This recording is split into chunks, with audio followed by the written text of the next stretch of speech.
नमस्कार दोस्तों, जय श्री राम। कैसे हैं आप सभी लोग। हो सकता है कि आपको मेरी आवाज़ में थोड़ा सा उतनी क्लैरिटी ना मिले क्योंकि मैं बाहर हूँ, अपने स्टूडियो में नहीं हूँ, इसलिए हो सकता है कि आपको थोड़ा आवाज़ में डिस्टर्बेंस दिखे। बट इस समय इंडियन मार्केट का जो सिनेरियो बना है, मुझे लगता है कि उस पर आपको थोड़ा गाइडेंस देने के लिए मुझे आना पड़ा। और मैं इसलिए आया ताकि आप बुरे स्थिति में ना फंसो। देखो, सबसे पहले 2 दिन की बात कर लेते हैं। मार्केट के अंदर क्या हलचल हो रहा है उसको समझने की कोशिश करो। एक समय आपने देख रहा होगा कि निफ्टी का जो पीएसयू बैंक है कल काफ़ी अच्छा उठा। और अगर आपने इस चीज़ को नोट किया होगा तो कल के दिन एक चीज़ और आपको देखने को मिली होगी कि बैंक निफ्टी बहुत डिप में था। और आज भी अगर आप देखोगे ना तो 2-4 चीज़ें आपको बहुत अच्छी तरीके से समझ में आ रही होंगी। पहली चीज़ आपको दिख रही होगी कि जो बैंक निफ्टी है वो नेगेटिव में क्लोजिंग कर रहा है, जबकि जो निफ्टी है वो हायर हाई पे जा रहा है। मतलब कल भी पॉजिटिव क्लोजिंग थी, आज भी पॉजिटिव क्लोजिंग है। तो इसके पीछे का गहन अध्ययन क्या है कोई आपको बताता नहीं होगा। आप सोचते होगा कि यार बैंक निफ्टी नीचे है तो धीरे धीरे वो अपने आप को खींच लेगा, बट इसके पीछे का रीजन मैं आपको बताता हूं। देखिए, कल आरबीआई ने एक प्रोविजन एक्सटेंड करने की बात की। जितने भी प्राइवेट बैंक्स हैं उनको बोला कि भैया जो आप प्रोजेक्ट पे, इंफ्रास्ट्रक्चर पर जो फाइनेंस खर्च कर रहे हो, अगर ऐसी पर्टिकुलर व्यवस्था को आप आगे बढ़ाना चाहते हो तो आप प्रोविजंस को 5% बढ़ा दो। प्रोविजंस मतलब कि बैंक अपना जब नेट क्वार्टर प्रॉफिट या ईयरली प्रॉफिट बताता है तो आपको एक बताता है कि कितना पैसा हमने एज अ सिक्योरिटी रख लिया है एज अ प्रोविजन, कि कल को अगर कुछ अनहोनी होती है तो हमारे साथ, हमारे पास इतना फंड रहे कि हम उस पर्टिकुलर परिस्थिति में बाहर निकलकर सामने आ जाए। अब सिंपल सी बात है कि कोई बैंक की ऑपरेटिंग समझना बहुत सिंपल है। ये बैंक है, आप डिपॉजिट करते हो, ये लोन बांटता है। आप डिपॉजिट जितना करोगे ये जितना लोन बांटेगा। अगर हम एनपीएच को हटा दें, नॉन परफॉर्मिंग एसेट को हटा दें, जितना अच्छा ये लोन बांटेगा, जितने हायर रेट पे बांटेगा उतना इसको प्रॉफिट होगा। दूसरी चीज, अगर गवर्नमेंट ये बोल दे, आरबीआई ये बोल दे कि भैया ऐसा है कि इतना डिपॉजिट आया है, मान लो 100 करोड़ का डिपॉजिट आया है, तुम 100 करोड़ में x करोड़ रुपए जमा करके रखो, मतलब उसको यूज नहीं कर सकते तुम। और ये एक बहुत बड़ा मुद्दा बन गया बैंकिंग सेक्टर के लिए। और उसी पर्टिकुलर सेक्टर में जब पीएसयू बैंक की बात आती है तो वहां पर होता क्या है कि जो बिग बैंक्स हैं उनके लिए तो बहुत बड़ी अपॉर्चुनिटी लायक है कि भैया हम इतना पैसा बचा के रखेंगे तो करेंगे क्या, लोन कैसे बांटेंगे, क्या क्या करेंगे। तो इसीलिए आप देख रहे होगे कि पिछले 1-2 दिन से बैंक निफ्टी एक मेजर डाउन ट्रेंड में चल रहा है। बट अगर आप निफ्टी को यहां पर कंसिडर करते हो तो कल भी निफ्टी ने ग्रीन क्लोजिंग की, आज भी निफ्टी ग्रीन क्लोजिंग किया है और बहुत अच्छे वॉल्यूम के साथ यहां पर क्लोजिंग हुई है। ऐसा नहीं है कि निफ्टी के अंदर कुछ गड़बड़ है। हाँ, एक सतर्कता वाली बात मैं आपको यह भी बता देना चाहता हूं कि एफआईआई भैया फिर से सेलिंग कर रहा है। इस पूरे महीने सिर्फ एक दिन एफआईआई ने बाइंग की है, मे बी 1-2 दिन और किया होगा, मुझे डेटा जहां तक याद है आप कमेंट करके बताना क्या करेक्ट डेटा है। और फिर आज भी 668 करोड़ के आसपास का सेलिंग किया है और डोमेस्टिक प्लेयर जो हैं वो बाई पर बाई किए जा रहे हैं। अब देखो, ऐसी परिस्थिति में 2 चीजें हम समझ सकते हैं कि या तो बड़े प्लेयर जो हमारे डोमेस्टिक प्लेयर हैं उनको कुछ बहुत बड़ा पता है। बहुत बड़ा पता मतलब कि 2 यहां पर एंगल देखे जा रहे हैं इलेक्शंस को लेकर।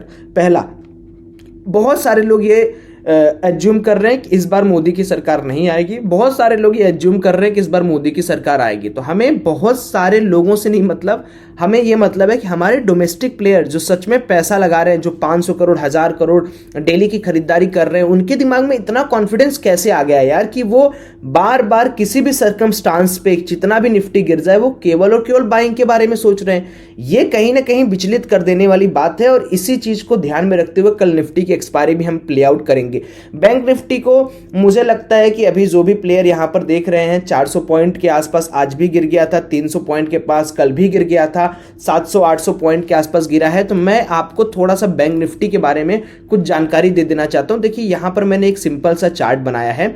चार्ट में दोस्तों आपने कुछ अजीबो गरीब आपको चीजें दिख रही होगी, मैं एक्सप्लेन करता हूं। सबसे पहले हम 125 डे का मोमेंटम स्टडी करेंगे, क्योंकि 125 का डे ही होता है जो हमें सबसे अच्छा स्ट्रेटजी प्ले आउट करने के लिए देता है कि आपको लॉन्ग टाइम फ्रेम में क्या करना है। तो अगर आप 125 डेज की स्ट्रेटजी के हिसाब से देखोगे तो अभी भी निफ्टी के अंदर जो नीचे से डिमांड आ रहा है बैंक में वो काफी अच्छा है। मतलब अगर इंट्राडे पर्पस पे बात करें तो भले बैंक निफ्टी गिर रहा है, बट हम ये नहीं कह सकते बैंक निफ्टी एक वीकर जोन में है। जब तक बैंक निफ्टी अपने प्रीवियस 125 डेज के कैंडल के नीचे नहीं सस्टेन करता है, हम बहुत बड़ी निगेटिविटी के यहां पर नहीं सोच सकते। हाँ, ये अपॉर्चुनिटी उन सभी लोगों के लिए है जो लोग डे वाइज टाइम फ्रेम पे, आवरली टाइम फ्रेम पर काम करना चाहते हैं। Let me show you some important data. अगर आप एक छोटा सा काम करो कि जो आप चैनल है उसको केवल आप एक बार एक्सटेंड कर दो। जैसे मैंने सिंपल क्या किया है कि मैं एक पैटर्न स्टडी करने की कोशिश कर रहा हूं। यहां पर आप देखोगे कि बार बार जो बैंक निफ्टी है वो कहीं ना कहीं इस पैटर्न पे आने के बाद जो उछाल मार रहा है वो काफ़ी बड़ा मार रहा है। तो क्या पता कि अगर बैंकिंग सेक्टर के अंदर सब कुछ स्टेबल हो गया हो, जो प्रोविजन है उस पर पीएसयू बैंक ने भी दरकार लगाई है आरबीआई को कि भैया कम करो, हम मना नहीं कर रहे लेकिन कम लो, ऐसा नहीं है कि तुम डायरेक्टली 5% ले लो। तो मुझे लगता है कि अब बैंक निफ्टी काफ़ी अच्छा एक करेक्शन यहाँ पर दे दिया। अगर हम लोग टॉप से भी कंसिडर करते हैं, बहुत इंपॉर्टेंट वीडियो है, ध्यान से देखना, मिस मत करना। अगर करेक्शन की भी बात करें हम तो पिछले मई के हिसाब से जो करेक्शन टोटल हुआ है, let me draw this in scale format, तो 6% के आसपास का बैंक निफ्टी के अंदर करेक्शन हुआ है। और मुझे दोस्तों यहां पर एक चीज आपसे कहनी है, मुझे क्या लगता है कि 6% कोई मामूली परसेंटेज नहीं है in case of bank Nifty. 6 दिन 7 दिन से मैं अगर आप देखोगे लगातार मार्केट के अंदर थोड़ी सी वीकनेस बनी रही, फिर बीच में वीकनेस बनी रही। तो मुझे लगता है कि अगर ये 0.5 के लेवल पर सस्टेन करता है तो कल से बैंक निफ्टी के अंदर हमें बाइंग अपॉर्चुनिटी यहां पर क्रिएट करनी चाहिए। 47,924 का यहां पर लेवल है, जहां के ऊपर मैं यहां पर क्या करूंगा, यहां पर मैं बाइंग इन बीएन शुरू कर सकता हूं। देखिए कोई भी जो मैं चीज़ें आपको बता रहा हूं, कोई भी व्यक्ति सिंपली इसको कॉपी पेस्ट नहीं करेगा, क्योंकि मैं सेबी रजिस्टर्ड एंटिटी नहीं हूं। तो मेरे किसी भी डिसीजन से आप इन्फ्लुएंस मत होइए, बस आप मेरी स्टडी को देखिए और अगर आपको लगता है कि हाँ आपकी स्टडी भी बिल्कुल इसी तरीके से, तो आप उस पर एक्शन लो। 47,924 के ऊपर मुझे लगता है कि बैंक निफ्टी 48,267 के लिए भागेगा।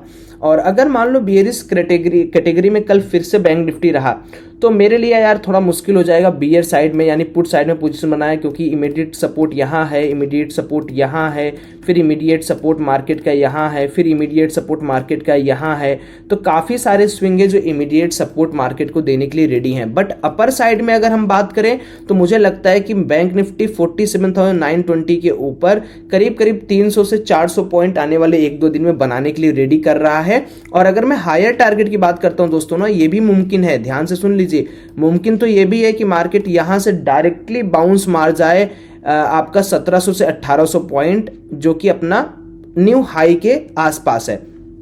देखो अगर बैंक निफ्टी को यहां से टूटना रहेगा तो मुझे लगता है कि वो कुछ देखेगा नहीं, वो कुछ ये नहीं नोट करेगा कि मुझे 200 पॉइंट गिरना है, 150 पॉइंट गिरना है। आज तो एक्सपायरी थी, मान लो आज तो थोड़ा सा उसको थोड़ा सा हिला डुला के चलाया गया कि थोड़ा ऊपर जाओ थोड़ा नीचे जाओ।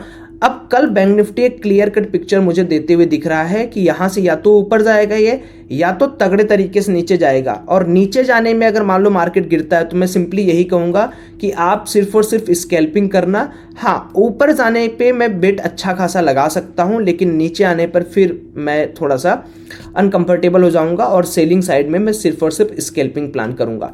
निफ्टी की बात कर लेते हैं। निफ्टी एक बहुत ही अच्छे फेज में मुझे यहां पर दिख रहा है। निफ्टी के अंदर मुझे ऐसी कोई शिकायत नहीं दिख रही है, बट एक जो सिंपल सी चीज है, मुझे लगता है कि निफ्टी को अब करो या मरो का काम करना चाहिए। और अगर इसका थोड़ा सा विश्लेषण करें तो निफ्टी के अंदर ऐसा नहीं है कि पैनिकनेस नहीं आई, निफ्टी भी काफी अच्छा गिरा, बट द वे निफ्टी जैसा सेक्टर जहां पर हर एक कंट्रीब्यूशन या हर एक सेक्टर है वो उठ रहा है amid of this particular election कि भाई किसकी सरकार आएगी किसकी नहीं आएगी। बीच में आपने बहुत सारे भाषण सुने होंगे, बहुत सारी चीजें आप देख रहे होंगे। अगर इस सिचुएशन में निफ्टी कहीं ना कहीं ऊपर जा रहा है तो ये बहुत बड़ा या तो विस्फोटक होने जा रहा है, मतलब 22,794 के ऊपर सीधे 23,200 के टारगेट के आसपास जा रहा है, या कल निफ्टी यहां से पलटना चाहिए। क्योंकि मैंने अभी तक ऐसा कोई पैटर्न नहीं देखा दोस्तों जहां पर सीढ़ी लुमा धीरे धीरे मार्केट करके डे वाइज टाइम फ्रेम पे भाग रहा है। अगर कल निफ्टी ग्रीन में क्लोज हो जाता है तो मुझे लगता है कि अगर कल 22,631 के ऊपर रहता है तो हमें यहां पर एक बाइंग की अपॉर्चुनिटी बनानी चाहिए with the target of 22,794। 120 point का मोमेंटम मुझे कल पॉसिबल यहां पर दिख रहा है। और अगर ये जो आपको डबल टॉप दिख रहा है, अगर ये ट्रिपल टॉप बना के नीचे नहीं आया तो फिर 23,217 के आसपास के लेवल्स मुझे यहां पर क्लियरली नजर आ रहे हैं। जिस तरीके से प्राइस एक्शन दोस्तों बना हुआ है, इवेंचुअली ऐसा बनता नहीं है, बट इस समय मार्केट का पी भी, अगर आप निफ्टी का पी कंसिडर करोगे, वो भी चीख के बोल रहा है भैया मुझे बाई कर लो, बाई कर लो, बाई कर लो। अच्छा, पिछले 1-2 दिन पहले जब मैंने 10 क्रिटिकल डेज करके एक मार्केट एनालिसिस वीडियो बनाई थी, उसमें भी मैंने आपको निफ्टी पी के बारे में समझाया था कि आल्दो मार्केट का सिचुएशन बुरा नहीं है, मार्केट का पी बुरा नहीं है, मार्केट के अंदर अनसर्टेनिटी है, दैट्स वाई मार्केट रिएक्ट कर रहा है। और मुझे अब ये बात पता नहीं क्यों धीरे धीरे ये लगने लगा कि जिस तरीके से निफ्टी अनसर्टेन नहीं बिहेव कर रहा है, क्या चल रहा है, कैसे चल रहा है, डोमेस्टिक इंस्टीट्यूशनल इन्वेस्टर्स क्या सोच रहे हैं या FIIs क्या सोच रहे हैं, ये बहुत बड़ी एक मिस्टीरियस कहानी है। तो अभी भी मैं आपको पूरी तरीके से हिदायत दूंगा, करो अच्छे से ट्रेड करो, लेकिन स्मॉल फंड से। बाकी आप अपनी इस कमेंट को जरूर, अपनी राय को जरूर कमेंट सेक्शन में बताइए, और फ्री टेलीग्राम ग्रुप आप सबके लिए प्रस्तुत है, नीचे डिस्क्रिप्शन बॉक्स में लिंक है, जाइए एंजॉय करिए, और बाकी सब कुछ बढ़िया है। जय Shri Ram, have a great day.